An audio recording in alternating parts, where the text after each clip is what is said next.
আপনি কি কখনো এমন কাউকে পেয়েছেন যিনি আপনার সব কথা শোনেন, কিছু না বললেও বুঝে যান? পাননি না? কিন্তু গীতা বলে এমন একজন আছেন। মানুষের ভিড়ের মধ্যেও আমরা একা হয়ে যাই, কারণ সবাই কথা শোনে না, কিন্তু ভগবান শোনেন। অনন্য আশ চিন্তয়ন্তমাং জি জনা পরুপাসতে। শ্রীকৃষ্ণ বলেন, যে ভক্ত আমাকে এক মনে স্মরণ করে তার সব প্রয়োজনের ভার আমি নিজে বহন করি।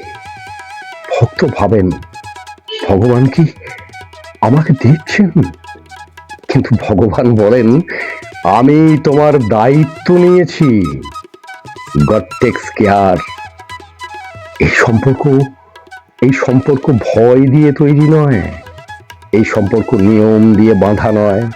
এটা ভালোবাসার সম্পর্ক, যেখানে ভক্ত শুধু কাছে থাকতে চায়। ভক্ত কাঁদলে ভগবান চুপ করে থাকেন না। তিনি হয় শক্তি দেন, আর না হয় পথ বদলে দেন। God never leaves.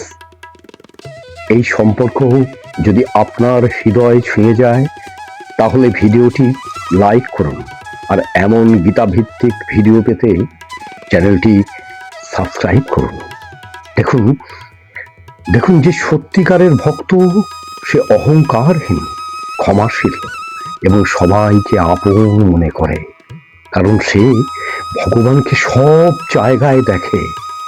ভক্ত আর ভগবান না, দুটি আলাদা সত্তা নয়। যখন ভক্ত বলে আমি কিছুই নই, ভগবান তখন বলেন তুমি আমার। এই সম্পর্কের নামই ভক্তি, এই সম্পর্কের নামই বিশ্বাস, আর এই সম্পর্কের নামই প্রেম। Radhe Radhe. Thank you for watching.